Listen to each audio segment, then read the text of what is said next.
Wake them up. Particularly contentious. Ready? Court will come to order. It is Monday, October the 27th, 2025. It's 9 o'clock in the morning, and the Kerr County Commissioners Court is now in session. If you would, please rise for the prayer and the pledge, which will be led by Commissioner Holt. If you bow your heads and pray with us today. Here at our Commissioners Court, we want to pray for all God's blessings throughout this fall season, and it feels like fall for all of us this week.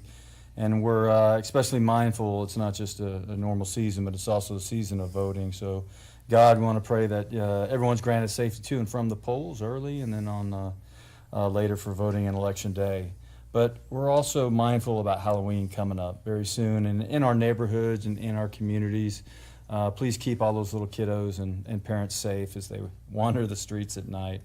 And guide us in these decisions that we make today, that they're always in your name. We pray. Amen. Amen. I pledge allegiance to the flag of the United States of America and to the republic for which it stands, one nation, under God, indivisible, with liberty and justice for all. Honor the Texas flag. I pledge allegiance to thee, Texas, one state, under God, one and indivisible. Yeehaw. Please be seated. Were you looking at the back of my shirt? Now that the court is in session, the first thing we do is we turn off these little machines, or turn them to vibrate, so they do not disturb the proceedings. And then with that, the first item of business on a regular Commissioners Court meeting is public input. This is an opportunity for the court to hear what the public wants to input to us. It is not an opportunity for us to offer output back. That has to be on an agenda item. So with that, I have two people that have signed up to speak. First, I want to recognize Judge Cahoon. If you would, go ahead and go to the podium. I just wanted to introduce myself, Judge, Commissioners. Thank you for giving me a moment just to tell you who I am. I'm Kirsten Cahoon. I'm the judge of the 451st. Used to be part of the 216th many years ago, if you all remember that. And lately, this past summer, your governor appointed me to try and fill the shoes of Judge Abels and become the 6th Administrative Region presiding judge. And you, as the commissioners, each year you support your 6th Administrative Judicial Region. We sent you a bill and you faithfully pay it, and I'm appreciative of your support. And since you haven't we haven't met. Some of us have met around town and occasionally. I wanted just to introduce myself. I wanted to tell you thank you for the support of all of the judges in the 6th Region. Let you have a face with a name, and if you need me at all, you can always call me down at the 451st and get me at any time through Mateo Santos or Becky Henderson. I come once a week. I have a fob to get in. Once a week I come to Kerr County Courthouse and take care of the region business. So if you ever need me, please feel free to reach out and let me know. Nice to meet you all. Thank you for having me. Thank you. Thank you. Next item, next person signed up to speak is Gabriel Perales. Yes, sir. And you're with the SBA.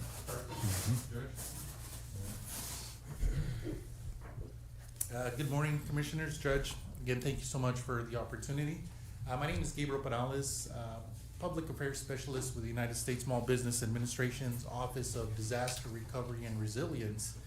And I'm here to share a couple of new items that have surfaced since me coming back. I actually ended up leaving California for a couple of weeks, but now that I'm back, I felt compelled to share that there's a few updates, and I wanted to share them with the court and those that are present with regards to the resources available for those that may have been impacted with the flooding that occurred on July 2nd. So the first thing that has transpired is the original application deadline of September 28th. SBA is now offering a 60-day grace period, and thus taking us to November 27th for any business, homeowner, renter, or nonprofit who for whatever reason may have missed the original September 28th application deadline. Now, while the DRCs, or what we call the disaster recovery centers, may have closed, SBA continues to have one of our business recovery centers.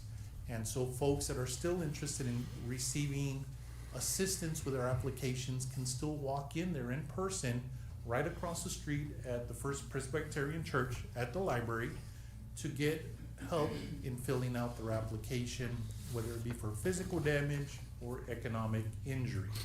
So again, that 60-day period is now November 27th, and it is for SBA resources only.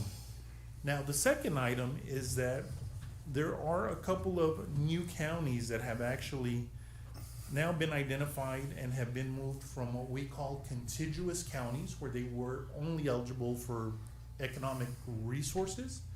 Now they're eligible for physical damage as well. And those new counties are now Coke, Concho, Kendall, Mason, and Sutton. And those new counties can also now start applying for physical damage resources as well. And their deadline is going to be November 14th for the actual original physical damage application deadline.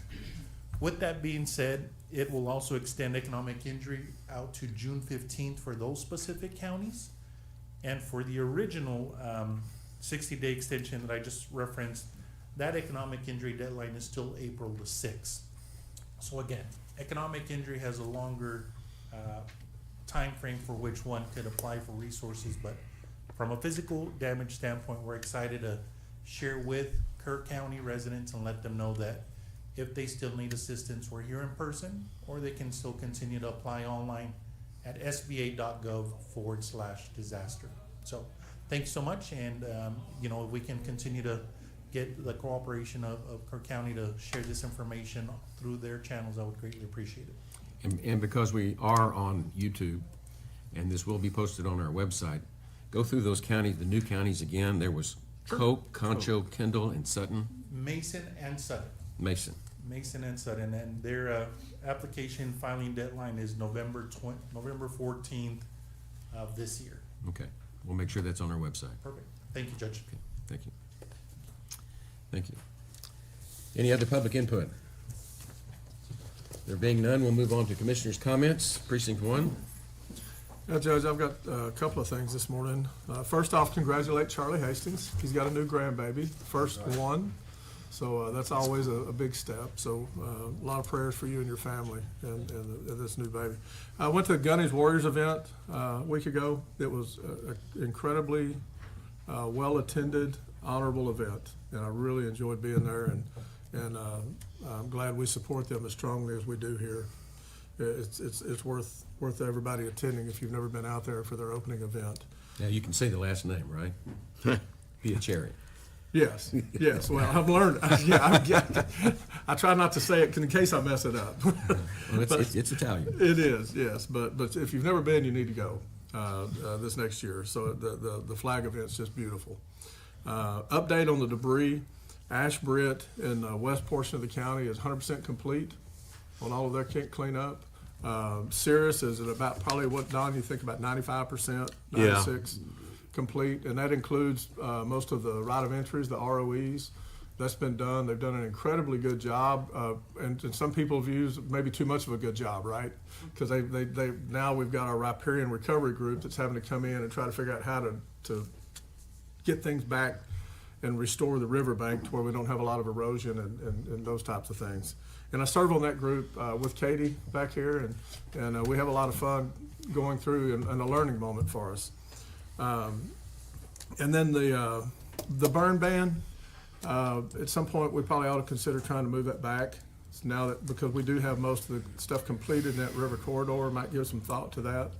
Well, they haven't released anything yet, No, Right, it's in place. right, and so it's still the 1,000-foot barrier. right. But when we Makes start it getting these complex. rains, if we get some of these fall rains and stuff, we got people chomping at the bits. I've had 3 or 4 calls already, one this morning even, and I told them I would bring it up, so I'm gonna bring it up. And see how y'all feel about it as a court, and see what y'all wanna do, if you wanna keep it where it's at, right down to the judge. Whatever we need to do is appropriate, I'm with that. So anyhow, that's about it. Good. Two. Okay. Well, speaking of the burn ban, we still have a countywide burn ban in place, and we have had a few burn ban violations. Over the weekend, the public seemed to think we get a little bit of rain and it's okay to burn, and it's not. What the public needs to understand is that we have so much dead grass and material out there that it's what firefighters call 1 hour fuel. Because an hour after the rain, in this area, it's dry enough, that stuff will go up quick. So this would be the time to try to mow some of that stuff down and get rid of it. But if you've got a lot of long, tall grass, you better be really careful whenever we do lift the ban. And I would support lifting the countywide ban and putting it back into the individual precinct, the commissioner's hands. But that's a call you can make. Let's run it past the EOC. Okay. Next, just so everybody's aware, in our last session, we approved a donation of a 50-foot, I think it's a red oak tree, anyway, a 50-foot tree for Flat Rock Park. And so I met with Shane Evans, and we've come up with a good location and informed the donors where it's going to be. Spirit of Liberty. Yeah, so that's taken care of. We also had a good conference call with FEMA regarding accepting donations, particularly in our parks to replace equipment that was lost. So anyway, we'll discuss that later on in separate agenda items. I've been attending the weekly flood warning system team meetings and making good progress. We're working on the flood warning system performance requirements in preparation, to put out requests for proposals. Last week attended the FFA debate team's debate on both sides of the debris removal issue, which was it's an important topic. They did a great job. They always do. But I congratulate it's the Ingram FFA team, and it gives you real comfort about the future of the county with those kind of leaders being developed so early. Let's see, and also I'm just going to say that I attended a very constructive meeting with Centerpoint Fire Department Chief Holt and Judge Kelly to discuss the county's flood response, both areas that went well and areas for improvement, which that's also important to focus on. And I know Chief Holt greatly appreciated that opportunity. And that's all I got. All right, thank you. In this, as November comes, we're mindful for a couple occasions. One is we are hosting a Marine Corps birthday ball. We sent out some invites for that. If you'd like to go, please contact me. Excited to have you there at Gravity Check, 8 November at 6 p.m. For that event. We also on 11 November are going to be dedicating our building at 550 Earl Garrett to Colonel Allie Burton. And we have a special presentation for that and then an agenda. I don't want to give too much away, but it's going to be a pretty neat day if you're able to see that public event on 11 November. Local hero. Yeah, he really is. You can't on 550 Earl Garrett, especially when a guy was born and raised there on that street and has so much history here, and it's just exemplified everything we want and everything we teach and being good citizens. He's perhaps our greatest example. 2 town halls attended recently. One small one on Cypress Creek, that was easy. One more challenging one in Comfort, where we demonstrated we're not only free thinkers but free speakers. Pretty spicy, appreciate that. And the invite from our fellow commissioner, Chad Carpenter, out in Comfort. As you know, the line is somewhat blurred, and my fellow commissioners give me a hard time about that, right, between Kerr and Kendall County. But, true to form, very good showing out there in Comfort, and I'll continue to have a joint town hall with him as long as he continues to invite me. And we share both of our perspectives on what we're doing for our citizens, both in Kerr and Kendall. Fire ban exemptions came my way too. A lot of calls about that, and I appreciate where folks are at. But please, wait for a little more rain to come, and then we'll look at individual lifting and things like that and exemptions when we have that authority, which we don't right now. So thank you. Yeah, and looking at the 10-day forecast, there's not a drop of rain or I don't think a cloud in sight. So we're right back where we started. Saturday night, I attended a candidates meet and greet or forum at the Buckhorn, and it was very well attended. A lot of candidates, of course.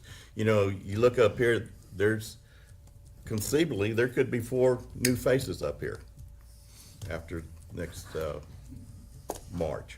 Because mine won't be here for sure. The judge won't be here, but you'd be the holdover for sure, but there could conceivably change a lot. We had there's a whole basket full of people running for Chip Roy's old spot, and we had 6 or 7 of them show up out there, and some of them stock rose, some of it's dropped. Right now, there's elections going on. Voting going on for the amendments. The turnout so far has been low. Try to go out there and make your voice heard. People, early voting goes on, it goes on through the end of the week. This Friday, Divide School fundraiser out at the Divide VFD. I encourage you to attend. Our smallest school district in the state is right here in Kerr County, and they need all the help they can get. And it's a wild game dinner, and it's well attended always, and it's a fun event. It's a good family atmosphere, so it's a drive out there, but try to attend. I guess that's about all I got. Good. Okay. Then with that, we'll proceed on to the consideration agenda. Item 1.1, consider, discuss, and take appropriate action regarding an update on Lions Park. Katie Graham, welcome. Good morning. Thank you, Judge, Commissioners. I think last time we met, since then, we've made quite a bit of progress on connecting with the community to get community input about what Lions Park should become. In terms of updates, we've met with the fire department, Center Point Volunteer Fire Department, about what their needs are for the park as well. And we're taking those into consideration for the final design phase. We have a proposal from landscape architect, from a hydrological engineer, a construction architect to move forward with the final design concept. And there is no design at this time that we are asking for any kind of approval. So we're here at the next step looking for further support from the court for an MOU so that we can move forward with appropriate funding to get those designs in place and then bring them back to the court for final approval. And I think I've emailed those to you, Mr. Paces. That's the next agenda item. Okay. And that's where we are. That's where we are with it. Good. Ready to move on to item 2? I guess so. Don't move. Okay, no, and I can answer any questions if you'll have. We'll move on to item 1.2, consider, discuss, and take appropriate action to authorize the county judge to execute a non-binding memorandum of understanding in support of East Kerr Initiatives, EKI, enabling them to move forward with the design and planning phase of Lions Park rebuild project in Center Point, Texas. This MOU will allow EKI to pursue grant funding and other financial support necessary to advance this phase of the project. Commissioner Paces. Well, I'm going to start with making a motion that the court authorize the county judge to execute this non-binding memorandum of understanding, not necessarily as has been submitted, but with very minor modifications because we have to name a liaison for it. But I make a motion that we go ahead and approve this and authorize the judge to sign it. I will second your motion, sir. Thank you. We've got a motion and a second to approve the execution of the memorandum of understanding as presented. Any discussion? Heather, have you, Yes. I've reviewed this, and you only need to insert the date that the court approves it there, in section 3. And then, also a second order will be necessary, designating a liaison under the contract. Yeah. And I assume we can go ahead and make a motion for that? Yes, sir, I think that you can because it's provided. It's related to the MOU, right? Yes. Okay. Okay. So we need to vote on this motion. I'll make another motion to appoint a, Separate motions? yeah. Okay. Since we're in discussion about this right now, what's your vision for the park? I know you stated it a few times, but for those that are here. Obviously, we want to build back better. And I hate to use that term because there's some other connotations that go with it, but. there's a lot of it being discussed in our riparian Yeah. river group meetings, and so this is one of those topics that we go very detailed in. And Katie and Jeremy have done a great job of Yeah. coming in with plans and proposals, knowing that they've got to come to the court, for approval. That's right. But that's the reason they need to move to the next phase so that they can go out and get what they need to get the money to pay somebody to come in and formally design and lay it all out. Okay. And they're gonna take this a lot further than, for example, what we're doing in Flat Rock Park, which is more just replacing what was lost and with a few other improvements. But, you know, I guess it's a function of how much money they can raise, because they've got some pretty aggressive plans to do an awful lot of stuff. And most of it is, you know, with a riparian intent to plant. But we've got some very additional, aggressive people on that board too. Yeah, I know, it's amazing how they've all come together Right, and focus yeah, on right. this, and I appreciate that. You know, and from my perspective, whatever we put in there has to be acceptable to the maintenance department, because the county will be maintaining the facility. And the last thing we want to do is put something that's, you know, spend a lot of money on things that the next flood's going to take out, because that is right down next to the river, and it's flooded before, it'll flood again. So we, you know, we'll be watching the design very closely. Okay, thank you. And that's all in consideration with the design team in place. To respect the dynamics of the river and the ecological function of that really wonderful space that's right on the river. Right. Yeah. And all of those things will come back to the court. Right. So the court will have input Absolutely. into Absolutely. anything before they move forward. This MOU just gives them the ability to show that the court supports the project, so it's the same. Yeah, we don't want to hold them up. Thank you. And I did read in here that, you know, because I read these things pretty close, that everything does have to come back to us. That's right. And This is so, non-binding. They need the ability to go out, get the funding. But this is what gives them the ability to raise the money It does. to do the park. It does. Yep. Any other discussion? We have a motion and a second. Then those in favor, raise your hand. Unanimous, thank you. Thank you. Okay. And we needed to And- appoint, A liaison under section B6, they need a liaison. I'll let you make the Coordinate motion. communication between EKI and the county. and I'll make the motion that Commissioner Paces, since it happens to be in his precinct, I second that motion. It just happens. just happens, yeah, to be in his precinct. In Slightly the involved. hometown even. The liaison, and I'm already working on the riparian group, so we won't be tapped, we'll be tapped out on some of it, but that'll be good. I'll have two of us working it. So that's the motion That's the motion. and a second? Yes, sir. Okay, got a motion and a second. Any other discussion? Those in favor, raise your hand. Unanimous? Okay, thank you. Move on to item 1.3, consider, discuss, take appropriate action to accept a donation of equipment and materials from Woodman Life to replace the playground equipment and add a lighted 25-foot flagpole with the American and Texas flags at Flat Rock Park. And I've got Commissioner Paces, Vanessa Dean, and Shelley Schilling. And I'm not sure if any of You're here. them are here. They were gonna be. Yeah, that's okay. I mean, it's pretty straightforward. Woodman Life is ready to go. They, you know, they've been working very closely with Shane and Michael Grinstead on what we want for the equipment, which is basically just replacing what we had, although, you know, the plan is to move it into a better location. And the value of that is roughly $50,000, that they're gonna purchase it, so we're gonna accept an in-kind donation. And then the maintenance group will actually do the install. But their donation will include the concrete that's required, because, you know, you've gotta anchor this stuff significantly in the ground, and there will be the little rubber chips underneath all the equipment to, you know, for safety for the kids when they fall. So there's that, and then they also want to donate a 25-foot flagpole with the American and Texas flags on it. That will be a lighted flagpole. So I think between the two, it'll definitely get our park back on the map and, you know, back in good order. They want to move quickly and have that equipment basically installed by the first of the year. So So I've got a couple of questions. absolutely. Lighted flagpole, do we have power down there Solar. currently? Solar. Solar, okay. Yeah, because that way we don't have to lower the Correct. flags Right. and all. So that's And pretty then- common. Our meeting Tuesday with FEMA, so Yes. all this is cleared, right? All this is clear, they will ask for the order to be included in the backup for that project.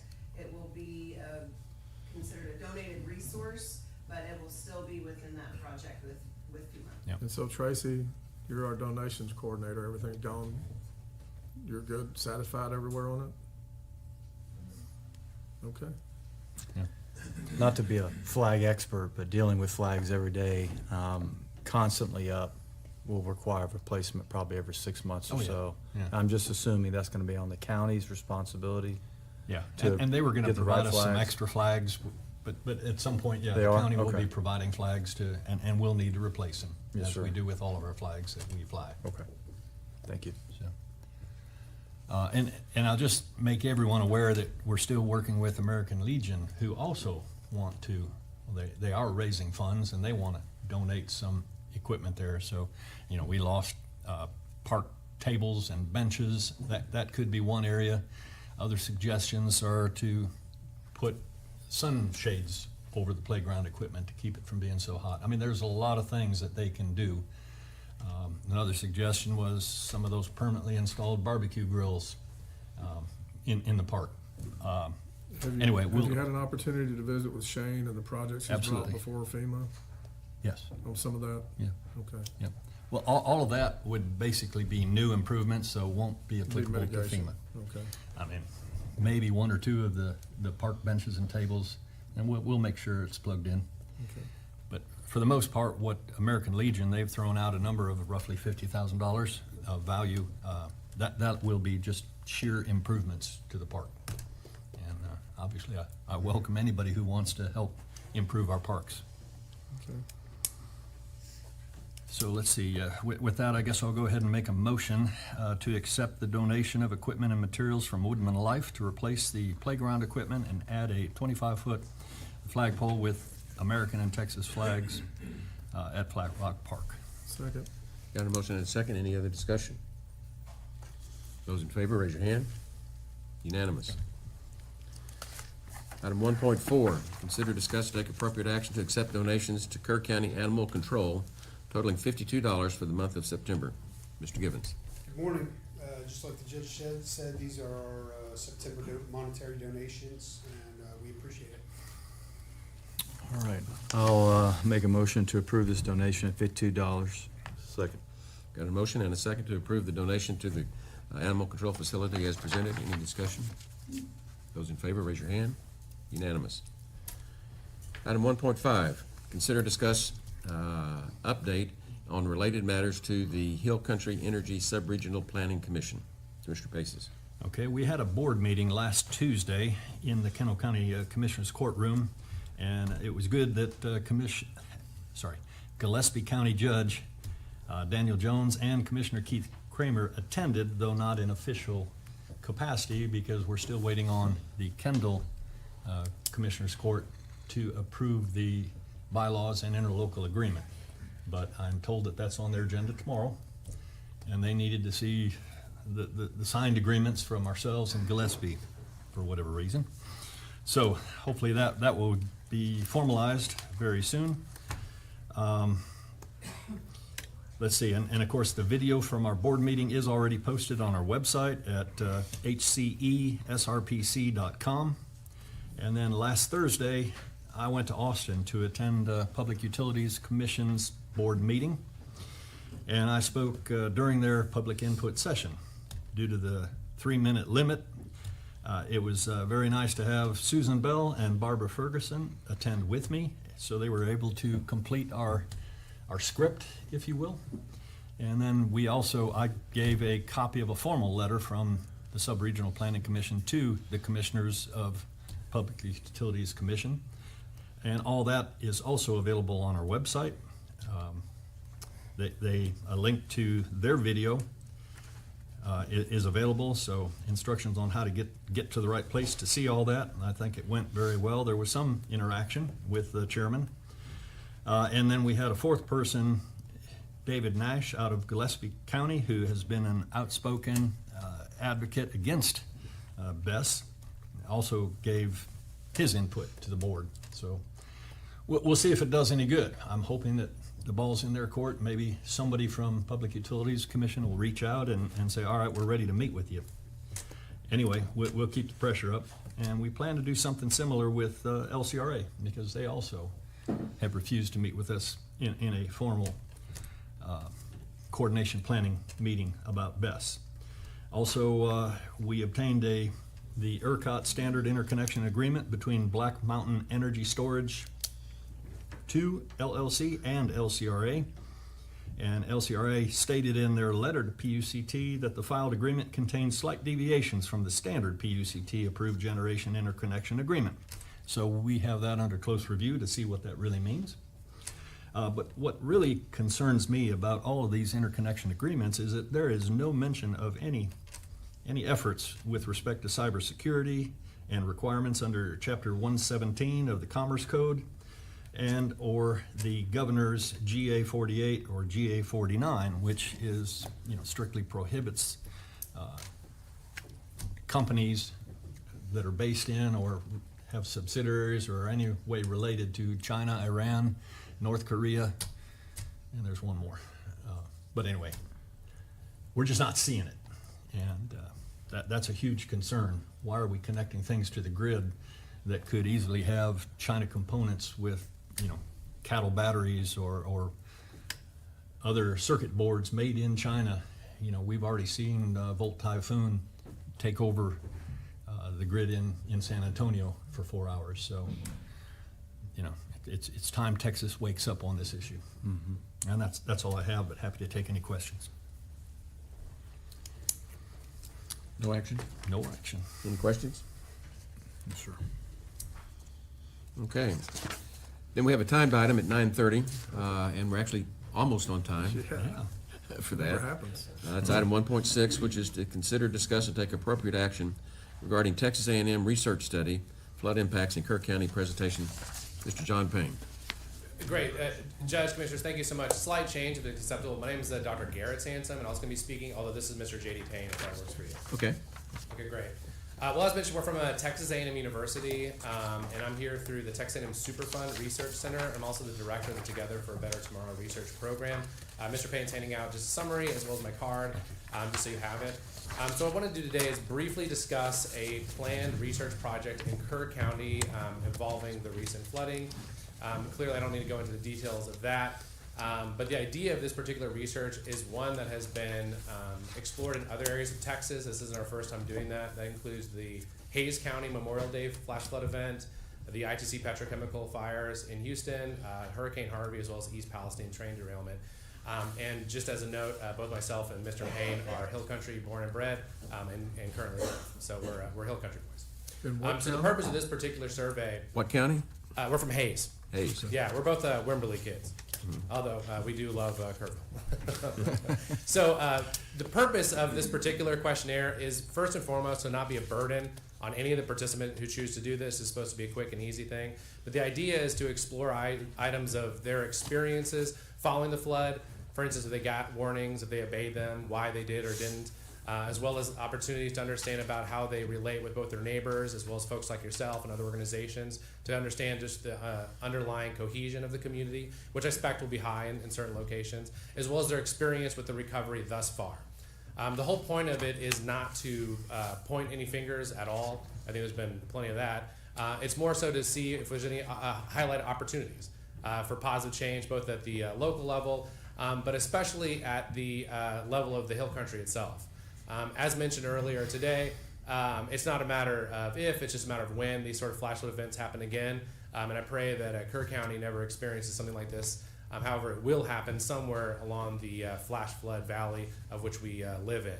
So if it's not here, it could be Wimberley again, it could be somewhere else again, it could be Blanco. And so I was hoping for the chance just to tell you that we're coming out here. We're going to be talking with some folks. We're working with other organizations and local organizations, other folks in the area before we go out and collect this information. But we will be approaching residents to give this information. It's about a 15 to 20 minute survey itself, and there's going to be a subset, perhaps 50, that we'll be following up if they want to be a part of it for about another 6 months. So monthly, once a month phone calls for about 6 months. The information that we get will be provided to folks like yourself first in a report if you're interested before any kind of publications are sought, just so local folks get the local information before anybody else. So I was hoping to field any questions that you might have, let you know that we're coming out. The last thing I want to do is fly under the radar. So I was just hoping to let you guys know that we're here. And obviously when we go out into the county, to be able to tell them that we did have the conversation and we did provide you the information. And clearly, you can follow up with me anytime you want through phone call, Zoom call, or when next I'm in the town, I'd be happy to sit down with you. But that's all I got. So if there's any questions, I'm happy to field them. So there's no ask from the court? We don't. Not yet. No ask. The only ask is the You're just making us thumbs aware. up from you to say that we had this conversation and provide you with information. It's mostly just doing my due diligence, and I wanted to make sure that you heard about it. Very good. I do have a couple questions. Please. What's the study strategy and what's the deliverable product? Yeah, great question. So originally, this type of hazard response is done under what's called a CASPER. That was developed by the CDC. The problem with that is the way you work is you break up a county into 30 random zones and then 7 random homes. However, a lot of folks don't have homes to be a part of. So if we did that exact strategy, we'd be missing the most impacted people who lost it, because I think it was about a 30-mile stretch of the river. So instead, we're going to do, we will be approaching some homes randomly, as long as there's no, don't knock my door signs, no signs of territoriality, abandoned homes, things like that. As long as it seems like it's fine, we will be knocking on the door and collecting the survey in person. However, we will be providing QR codes and digital codes to some of our local partners for anybody who wants to be a part of this. And it has to go through what's called institutional review board. So the ethics board has to make sure this is okay. We haven't done that yet because we're having these conversations first just to see if maybe you wanted to ask a question. So for instance, in Wimberley, one of the questions our community partners wanted was, they're just curious the percentage of people had generators. So we included that to be able to say, about 4% of the folks in Hays County have a generator. So if those types of questions come up, I want to be able to include them in the survey before getting ethical review, just to make sure that we can do, give the data that the folks actually want. Yeah, and the deliverables. So with folks like yourself, we'll write a report that summarizes the main findings. We are obligated to protect the identities, nor will I even be keeping the individual identities of people. However, in the aggregate, I'll be able to say things like, X percentage of them received warnings, this percentage didn't respond, and here's the response for why they didn't respond. In the past, and I'm not predicting this will be the case, but in the past, people tend to trust local voices more than they do from like the national voices or national media kind of thing. And so we'll be exploring if that's true in this area, and hopefully the lessons that we learn from this could be applicable here. But like I said, if not here, certainly in the Hill Country, somewhere else. So for instance, in Houston, they changed the way they did their shelter in place commands. Based on the research we did, just because there was confusion over where they get their information was. And now they have a pretty robust, in Deer Park, Texas, technically next to Houston. They have a pretty robust, they call him Wally the turtle, Wally the shelter-in-place turtle, on how to do it properly. So they teach kids in schools and things on how to do that. And in part, that was informed by this. So is this kind of like a public after-action report? It could inform that, yeah. It is a research-based approach. We certainly work with a lot of different hazard groups and county level to be able to provide this sort of information if it's meaningful and if they're even interested. A lot of folks do want to know the results and get that report just to be able to look over it, and some folks don't, and that's fine. But again, this is just more about their folks' experiences, opportunities for improvement if they exist, and sort of what we can do to better be prepared and more resilient towards the next flood. Well, with you reaching out to the folks that were the most affected, do you think they've had enough time yet to process? Really good question. The answer, honestly, is I don't know.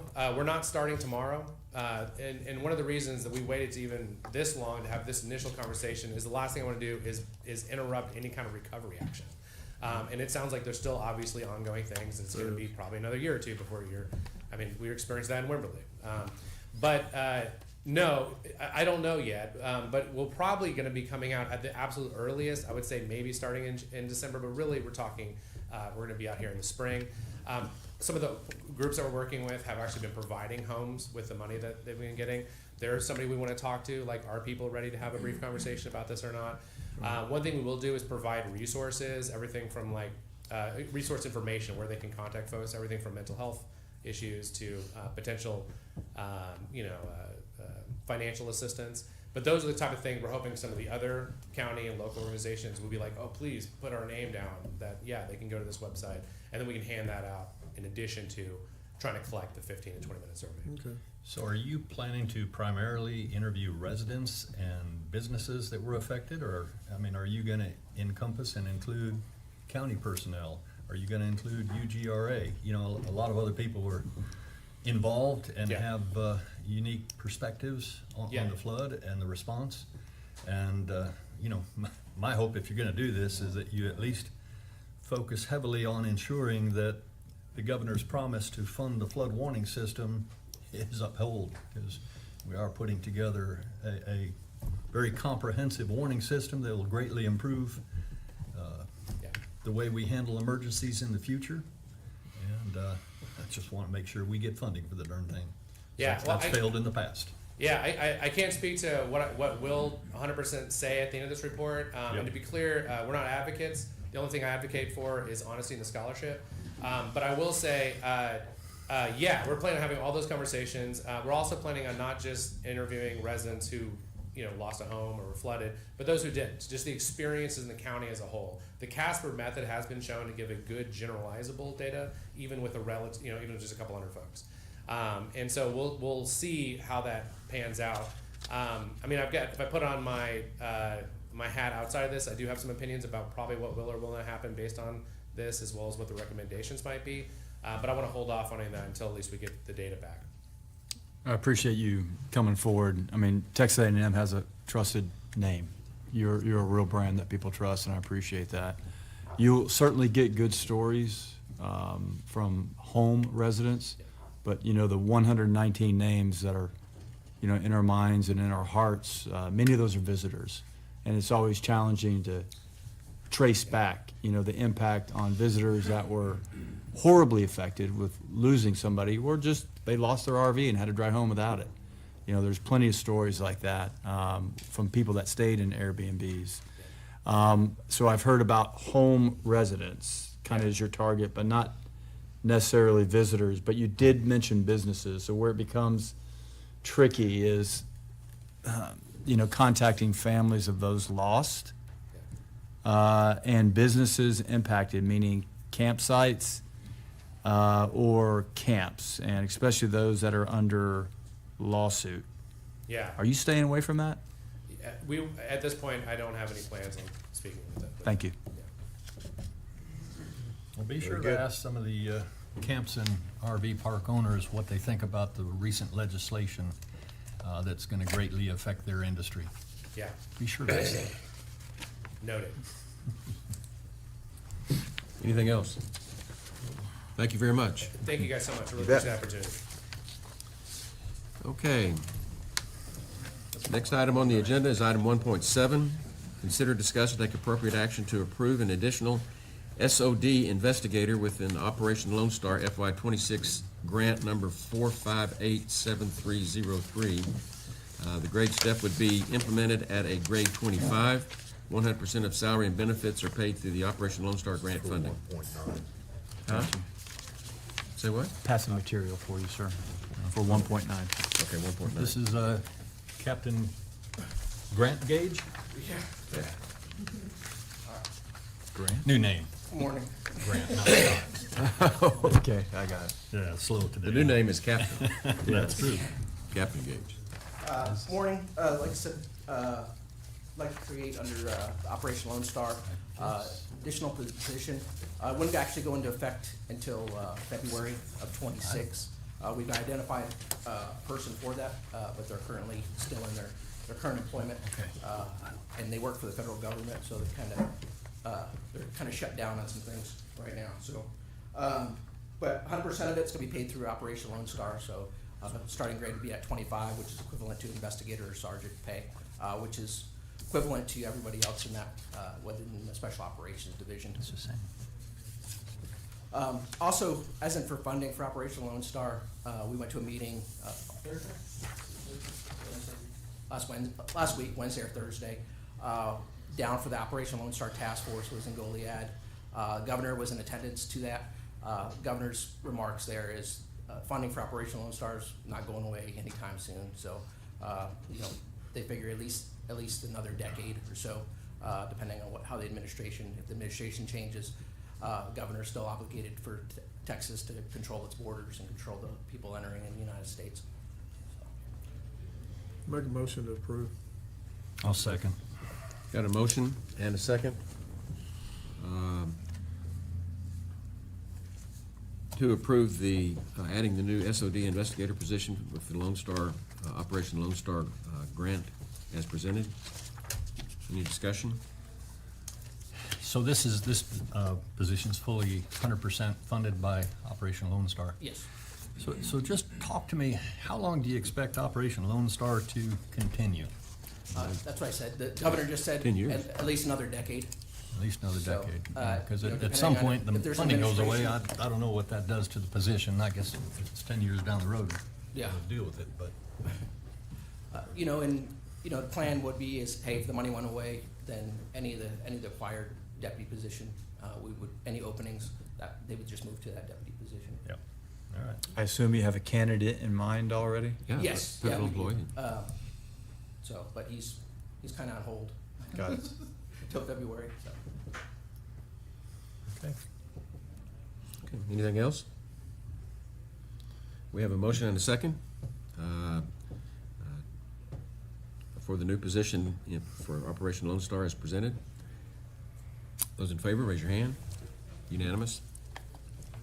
1.8, consider, discuss, and take appropriate action to approve a salary grade adjustment with Operation Lone Star Grant FY26, grant number 4587303.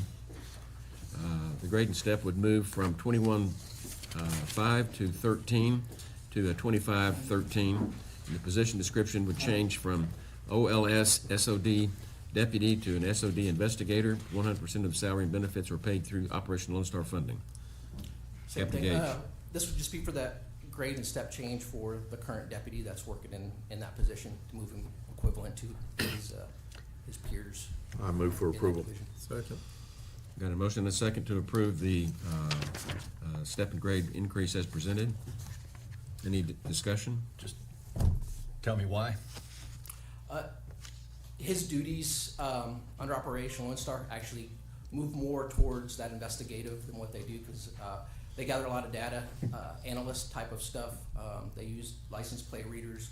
They track back a lot of that movement through there. So it's more of an investigative role. When we started and we first created with that deputy, of being out there on the road doing interdiction, to get a little bit of experience. Now he's had a year, 2 years of that experience. So moving him more into that investigative role. And as we see with Operation Lone Star, more of from border securing to more of interior operations, that having that investigator is a little bit better. Any other discussion? Yeah, Operation Lone Star, it's been phenomenal for more than just us. You know, I visited with the sheriff here the other day, and there's other counties that are having to build their whole sheriff's department based off of the funding through there, which is why we feel so secure about the fact that it'll be here for long term. And so, you know, if we're looking at least another 10 years, then I think we're in pretty good shape there with this all being 100% funded through that. Without a doubt. Maybe we can get computers in all the cars by then. Maybe. Hey, that's on Operation Lone Star. We I have a meeting Friday and some other stuff. We're getting the ball rolling. Yeah. Any other discussion? Then those in favor, raise your hand. Unanimous. Item 1.9. Consider, discuss, and take appropriate action to authorize the county judge to sign an amendment to the master equity lease agreement with Enterprise Fleet Management for the lease purchase of a 2025 Chevy Suburban and a 2025 Dodge Durango. Also authorize the county judge to sign the lease agreement for a 2025 Ford Expedition through Enterprise Fleet Management. Captain Gage.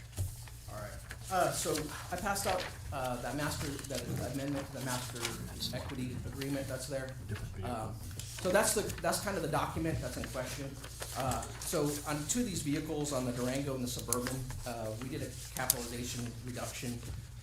Basically what it is we pay completely that whole amount all the way down to $1, which keeps it on the lease. So with Enterprise, they have some stipulations where that vehicle, under a purchase, a conditional purchase, that vehicle has to remain under the program for a year before it's actually transferred over.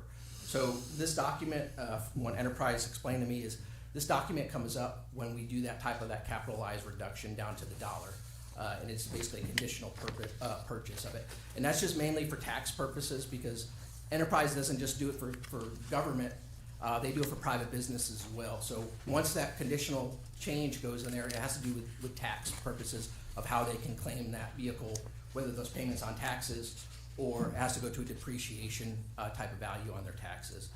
So that's just kind of the form in question from it. We've never done this before, and this form kind of auto-generates from it. So there were just some kind of questions about it, of how we kind of go with the process with it, of whether the court votes on it, or if we just continue as business as usual through how we operate normally through the lease. I'll get it started with a motion to authorize the county judge to sign the amendments to the master equity lease agreement as proposed I'll with second. Enterprise Fleet Management. You've got a motion and a second. Any discussion? So is this something that we're gonna have to constantly be having to bring before us? That was kind of the question, sir, was, do we continue to just carry it as normal business of how we normal purchase things through it? The normal purchase process is, hey, we get a quote for it, the quote is initialized, it goes back to Enterprise, because Enterprise Fleet Management, they only get vehicles two ways. One is they order directly from the factory where the incentives come in, or they scour the state for in stock. Enterprise doesn't have like a normal car dealership where they keep vehicles in stock. So through their nationwide network, they check car dealerships. So if we're looking for a specific vehicle, they check all those networks, and then they come back and they say, hey, here's the price. So with Enterprise, of them ordering directly from the factory, we get all those incentives from the government, and that's kind of how it works from it. So as for normal purchasing of how we do this with it is we get the quote, we look at it through our budget and say, hey, this fits within our budget, all right, and it's initialed, and then it goes forward. They either locate the vehicle, or they already found the vehicle, or they make that order from it. Some of these vehicles don't land for several months especially when they have to be built from it. So we get money in kind of the salary savings for some of the lease payments. So as long as we're looking within the budget, it's normal confines of what we do in the sheriff's office under our budget. But because it's an amendment to the lease agreement, the only person with authority to sign those is the county judge, so it may take a few more agenda items as it comes up. Yeah. But the county judge is the only one with authority like I sign said, the amendment to the lease agreement. This was the first time we did it, so it's kind of new. So I mean, we're kind of looking at the court or the county attorney to how we proceed with this. I recommend they bring them forward Okay. to the court for approval and the county judge to sign. Because if something comes up down the road and the question the authority of the contract or well, if there's ever a disagreement, the only person who can find. Yeah, it won't slow down the process No, anyway. I don't think it'll slow down the process. I think it's just gonna be some more kind of in-house paperwork and have that order, and it'll protect the sheriff's office and the county. Yeah, because that was gonna be my question, is how are we gonna track everything that's going on behind closed doors on this if it doesn't? Another hoop to jump through. Yeah, so, And I agree, it is just a hoop to jump through. yeah. But I hate to not have the proper signature on it. And Sure. but you've looked at all of this? Yes, sir. Okay. Okay. And you're moving away from Chevy Tahoes, I assume, for availability of rebate vehicles, but you're still So- trying for large SUVs? Yeah, so the Suburban is kind of, we've just kind of found, we kind of need a pool type of vehicle. So we have, we send multiple people to schools. During the flood, we had a lot of personnel that we had to move around with, and we're taking 5, 6, 7 vehicles to move those personnel around, so we kind of designated with that. The Durango is actually going to be purchased through SCAP money, which is jail money. It's going to be utilized in jail operations, so that's well within the thing. And I had to look up what SCAP stands for. So it's State Criminal Alien Assistance Program. So that's money we get from the state to house part of the illegal alien assistance You program. didn't have some more baling wire where you could hold that other one together? Yeah. So that's kind of how the Durangos are kind of becoming a little bit more available. We're actually looking at one of those for Operation Lone Star for one of the vehicles. For patrol? Yeah, the Tahoes, they're hit or miss. If you don't get in during that production period and get them ordered, man, good luck getting them. Now, they're good on the resale side because there's always agencies that are looking for them, so we usually make out pretty well on the resale side of them. Thank you. So in general, I mean, the market's getting better on these types of vehicles, you know, they're for a while, a year out. Availability and with, and I think GM has kind of opened up several ordering windows, depending on the type of vehicle, Yeah. but usually, with GM, when we start looking at Tahoes is always right before budgeting, so, we're going through there and we're trying to figure out, Yeah. what we can get, or we come to the court for, and what you guys will approve, in the budget as well, so. Okay. Okay, we've got a motion and a second. Any other discussion? Those in favor, raise your hand. Unanimous? Judge, can we take a break before we get to Larry's 3 items? Sure, let's take a 5-minute break. Chief Lalonde's on the way here, he needs to talk to you real quick out here, request by DPS. Okay. Well, then what's your break?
Order.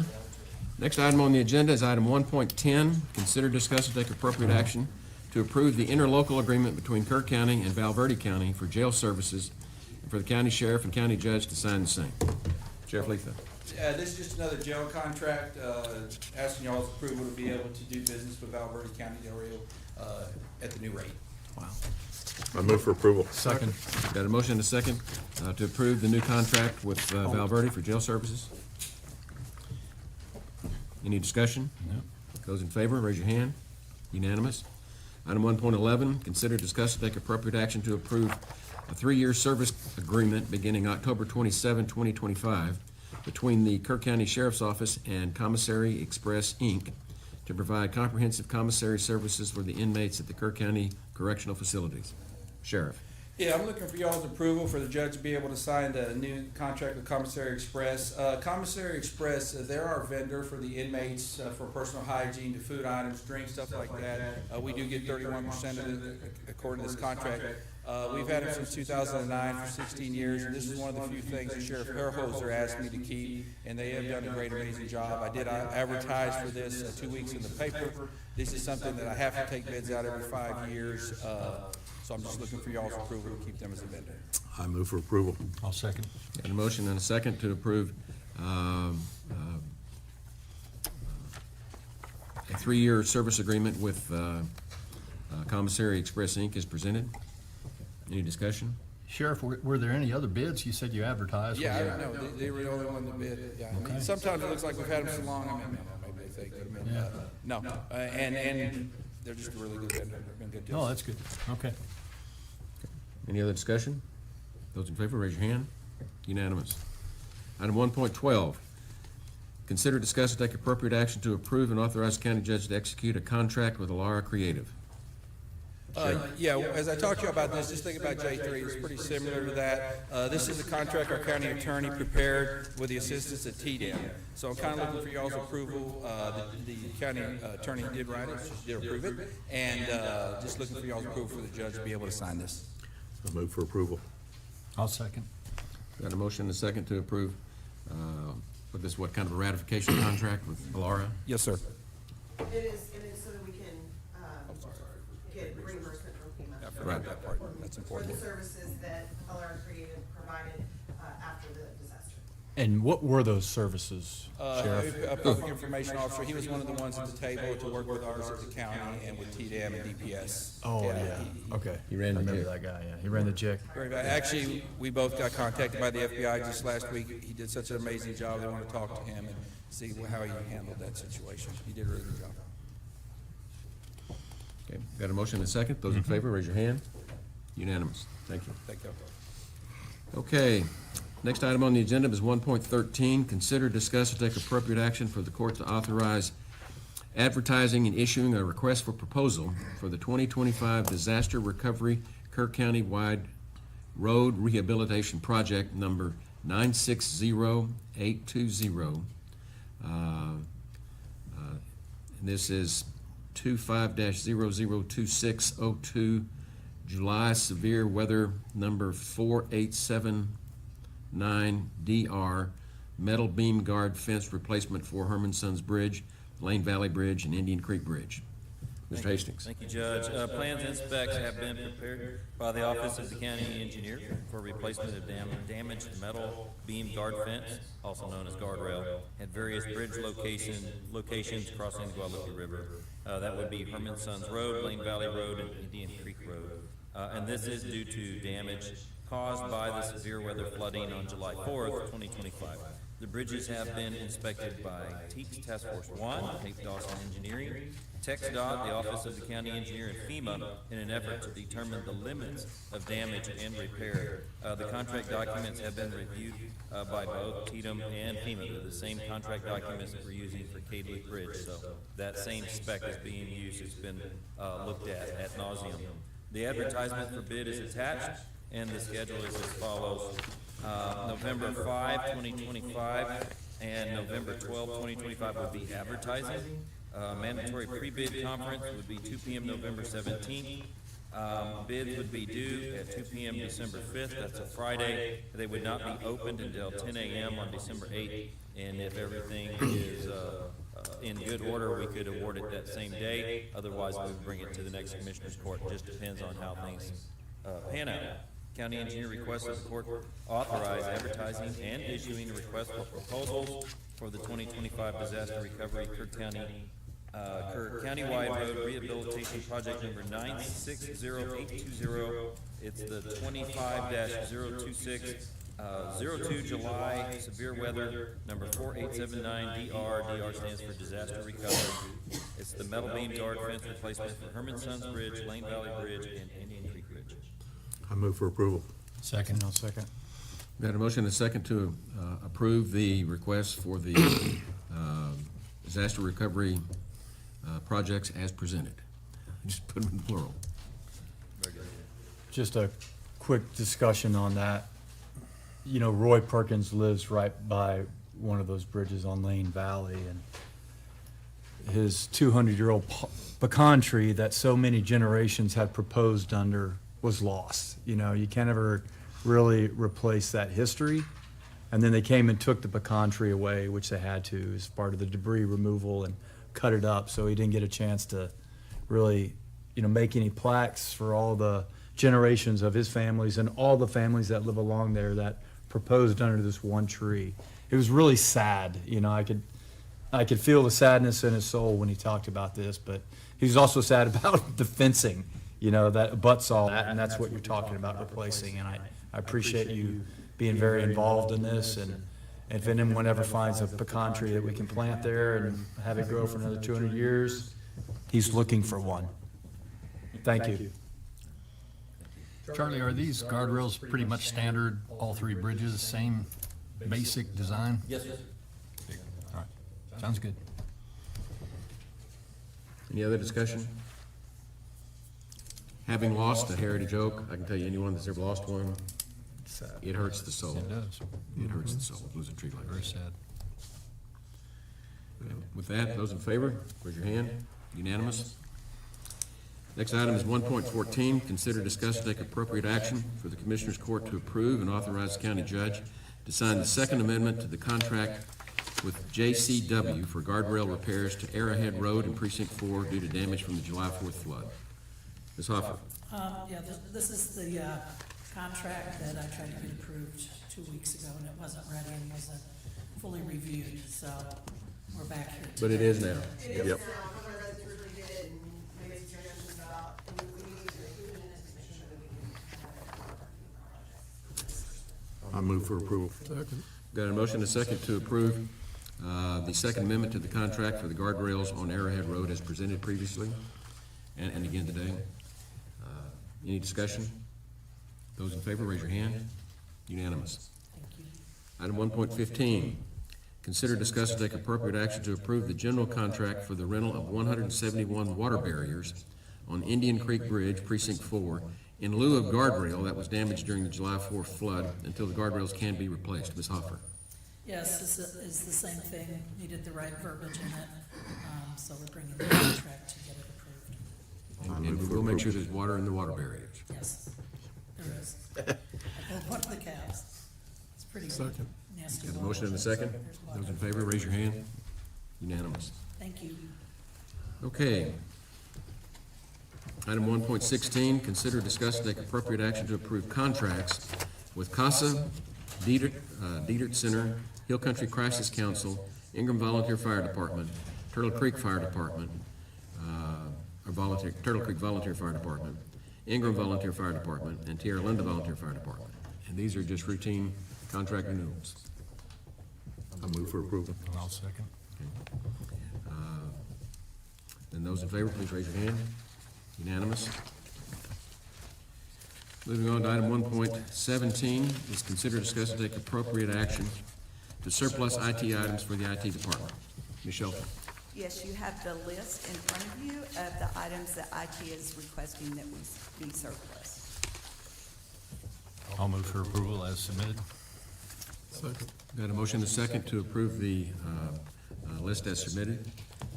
Those in favor, raise your hand. Unanimous. Item 2.1, budget amendments. There are not any. Item 2.2, pay the bills. Yes, there are several of those. Today's total, $1,940,134.31. Okay. I move for approval. Second. Got a motion and a second to approve the paying the bills as presented. Any discussion? Those in favor, raise your hand. Unanimous. Moving on to late bills. There are not any. Auditors' reports. There are not any. Okay. Then with that, we'll move on to monthly reports. Yes, for September 2025, District Clerk's Office, District Clerk Dawn Lance, Justice of the Peace, Judge Bill Ragsdale, Precinct 4, Revised Environmental Health and Animal Services, Director Reagan Gibbons, Environmental Health, OSSF, Director Ashley Batters, Treasurer's Office, Treasurer Tracy Sullivan. I move for approval. Second. Got a motion and a second to approve the monthly reports as presented. Any discussion? Those in favor, raise your hand. Unanimous. Item 2.6, court orders. I have reviewed court orders number 41564 through 41605. They all appear to be in order, and I will make a motion that they be approved as presented. Second. Got a motion and a second. Any discussion? Those in favor, raise your hand. Unanimous. Information agenda. Anything from department heads? IT.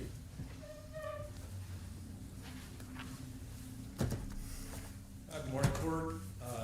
Since the dust has kind of settled, I know we're still kind of looking through the fog yet from the floods, but it's been several months since I have given a quarterly report.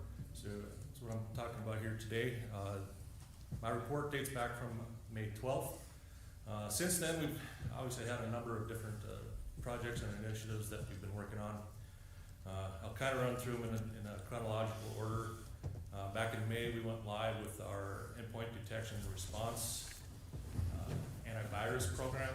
So all endpoint devices throughout the county now have very directed and automated response to any type of antivirus malware events.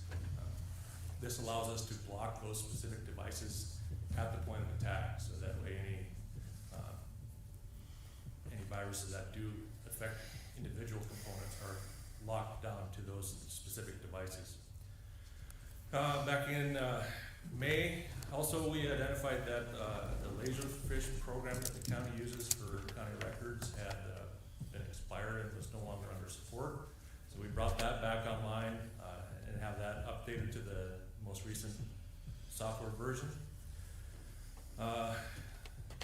In May, we also moved from our on-premise Odyssey court system into the cloud environment with Tyler Tech. That was a multi-staged approach where we had to move the data from our on-premise servers into the cloud environment, still under the Odyssey platform.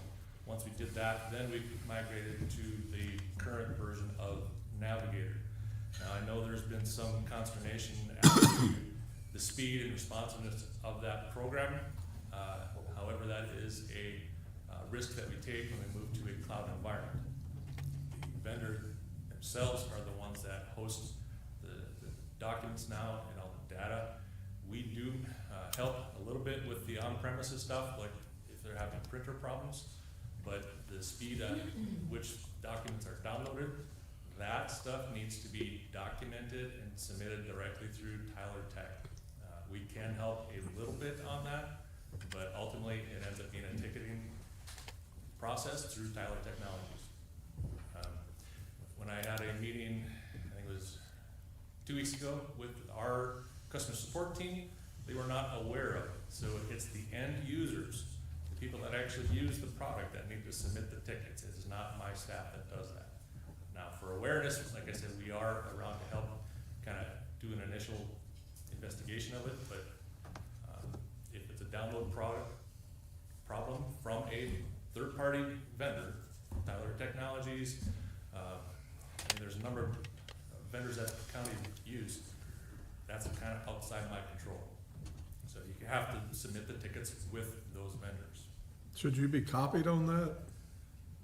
If the ticketing system allows, otherwise just a courtesy email to our help team would suffice. Yeah, because I would think that at some point they need to lean on you, because you're IT. Oh, they have. Right, I know, yeah. I'm not saying that He's it's trying to get off the one, come on. Yeah, It's right. not completely outside my lane, but I mean, if it's a product with their systems, that's, we can only. No, yeah, I realize who has to fix it. I just don't want IT left out of the loop. Sure. Is my concern. Yeah. Yeah. I don't think they can escape. No, we won't. So after that, in June, we went to our new Active Directory. That actually did clean up a lot of our processes.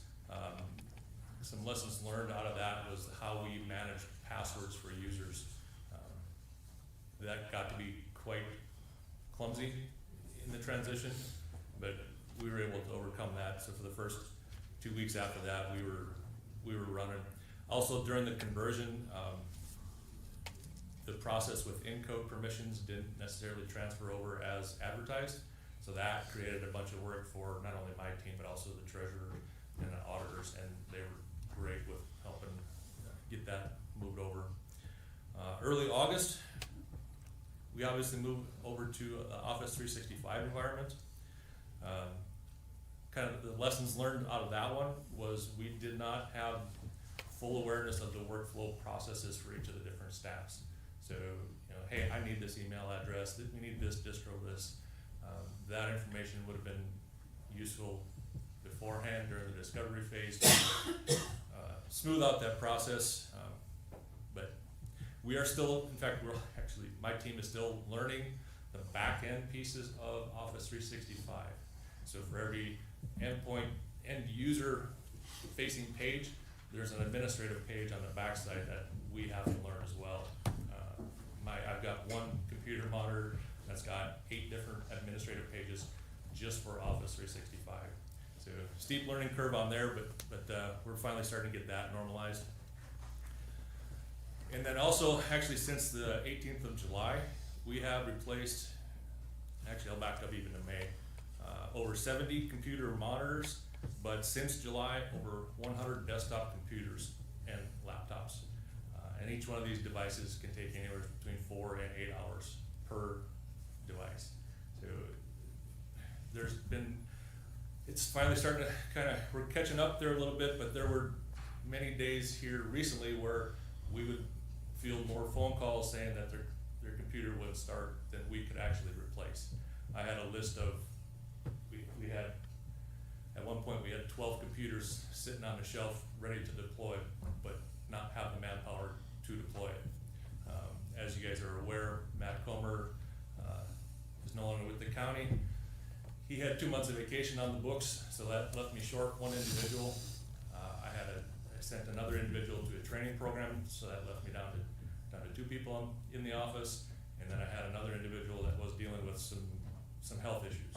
So it was myself and one other person to run the help desk, replace computers, and any other trouble maintenance in our office. So I know there's been a lot of questions from my office, or for my office, on how come we're not getting these things out as fast, faster. And it wasn't like you set up a large GOC and the president came with all his computer stuff right in the middle of all this in We also July. supported all the flood relief from the IT standpoint. Yes, we did provide a direct feed for all of the president movements, Governor Abbott, when he would come into town. So we were, my list doesn't even cover any of the flood stuff. So we were able to manage that in a pretty reasonable fashion. Had 3 guys at the EOC pretty much all day, every day. Luckily, during that time period here within the courthouse, there wasn't a lot of troublesome IT stuff going on. So the 2 guys that I did actually have in the courthouse on a regular basis were able to maintain. So we really got kind of lucky during that period. It could have been a lot worse, especially coming straight out of that Active Directory migration. We were spinning our wheels to be already. Luckily, that piece had normalized before the floods hit, So we could actually concentrate on the EOC and then the smaller activities that are within the courthouse. So I have onboarded a new guy. I mentioned, brought him in here last meeting. He has been great. He's hit the ground running, and I'm very blessed to have him on my staff. I'm just hoping I can keep my staff together for a while longer. I did bring in an intern in May, and she's been great. She got bombarded with our active director migration, which no kid coming out of college will ever see. So she had a crash course in a lot of IT stuff. But she's also been just great in building the new computer. So what we do, a little bit on the process, we have to take every new computer that we have, scrub it down to just the bare bones Microsoft Windows environment, and then reload them individually depending on the end user. So like that's why the process can be quite lengthy. Somebody like Charlie Hastings, it took us actually almost 6 weeks to get his computer in place. Just so much data, just weird programs that, now that's an extreme, but even a best case scenario, it's 4 hours minimum. So doing all that. Some stuff that we've got coming up here in the next 6-8 months. Full system multi-factor authentication. And basically what that means is when you sit down to your computer, you're either going to plug in a USB device or some other physical token and type in a unique PIN. We're trying to get away from just the password stuff. A lot of that is driven by CDIS requirements, but it's also one of the best security measures for the end users as far as network security goes. So I'm working with our vendor on that to try and really zero in on what that looks like. I got a quote from them this morning, and I'm waiting for one other thing to look at here, hopefully in the coming weeks. AV systems for the 2 district courtrooms, and then the county court at law. We're looking to modernize that equipment as well. The video stuff, that solution is actually pretty seamless. It's actually what does the audio piece look like? You know, the lapel mics, the sound mixers, the amplifiers, and that kind of stuff. So we're working on that, as well as trying to migrate to a paperless courts for the 3 courts that were mentioned. I'm looking at Gillespie County as an example because they have actually already been using that platform for roughly 18 months. We need to get with the respective courts need to get with their counterparts in Gillespie to figure out what their task flows look like within enterprise justice, Navigator, and then we can manipulate that to how we do our processes here. So that's another add-on ticket with Tyler, but we're in the discovery phase of that as well for our courtrooms here. And then September we kicked off our annual cybersecurity program training. This year it comes with an additional artificial intelligence training module as well. So there's 2 state required cybersecurity training events to complete. And as of this morning, we're actually at 44% completion for the county. So great progress, but we still have a ways to go. And then starting next month, we are going to resume our active phishing training emails and stuff coming forward. So Thank you. you're welcome. Yeah, we put a pause on that back in June, just as busy as everything was, but it's time to get rolling back on that. So with that, I'll open it up for any questions. So that was the only thing we didn't do during the disaster. That's the one program that I paused. Yeah. Yes, sir. You know, a couple of guys weren't able to be where we were at because Don and I and then the judge were down at the EOC most of this time, the last several months. Thank you, by the way. And yeah, I appreciate that. But we drug Corey around like a dog on a leash and never say thank you hardly. So I want to tell you thank you. Him and his whole crew, it didn't matter what the need was. We called them and said, hey, we need this. And we didn't ask what it was going to take to get it. They just went to work. All hands on deck. And the same thing is said for our county attorney, our auditor, our treasurer. All these folks were, I mean, everybody just jumped in and did the job. Everybody had a role. But we very rarely get to acknowledge them, and so someone getting up giving a report. Oh yeah, the sheriff was out there some. Was he? Yeah, Come yeah. on. I saw him out there once, I think. But Or it wasn't very helpful. When you were using, we were using. right, yeah, and so it was a very demanding time, and the fact that y'all were able to still keep everything maintained the way that you did is outstanding. So thank y'all very much for what Got you a did. great team, I'm very blessed. Yeah. Okay, anything else for Corey? Thank you. Good report. That was from department heads. Any other department head reports? Let's move on to 3.2, which would be elected officials. I didn't see anybody stir on that one. Okay. Then 3.3, liaison commissioners. Yeah, I have something for maintenance. Last Tuesday, well, we've had a chronic problem. We knew we were gonna have a problem with the West Car Annex as far as the roof leaking and stuff. You know, I have a history with Ingram ISD, and they had a history of the roof leaking and what have you. Their maintenance would patch it, and it'd last for 6 months or whatever. And then we started doing the same thing with our maintenance, and finally, I met out there with Shane and Bob Reeves, and we said, that's enough, let's get Cypress roofing in here and get it fixed right. And so hopefully that's gonna take. And around each of those chimneys is where it was leaking, and we just haven't been able to fix it on our own, so we got the professionals in, and hopefully that'll fix that stuff. And with full disclosure to the public, this was all disclosed. Sure. We knew we had problems with that roof. That was part of the swap that we did with Ingram ISD. We did that with our eyes wide open. We knew it was gonna be a matter of time before we had to replace the roof, so here we are. But it's not a roof replacement. No, It's it's just not. a chimney. Patching, Yeah. patching and. The main roof is And with them relatively going good up there, we have a lot of, Yeah. sort of like on the ag barn, Yeah. a lot of screws that need to be Agreed. replaced and what have you. And Good so that, maintenance. we'll phase that in, but Good. mainly around each of those deals, and it's Yeah. just happened. So, anyway, fine. Yeah. hopefully we'll get fixed for the Yep. long term. I'm sure you will. I check in with all my liaisons, go to all the meetings, enjoy all of it. I love it. To me, that's kind of a highlight of being a commissioner. I enjoy it. And, except the second half of UGRA meetings, it's all their stats from their labs. That's not real fun, but UGRA meeting was a great meeting. They had some good speakers there.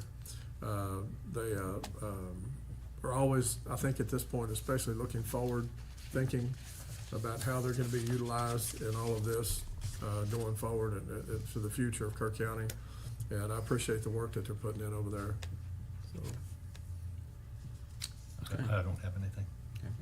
Scheduled a couple meetings in the future for the airport board. Their board meeting, the next one will be 19 November in the morning at 8:30. I'll attend. And then for the animal control, we have one scheduled in January for our actual board meeting. So it's kind of long overdue on that one. But we've had plenty of information and exchange back and forth for the build, so we'll call it good. Okay.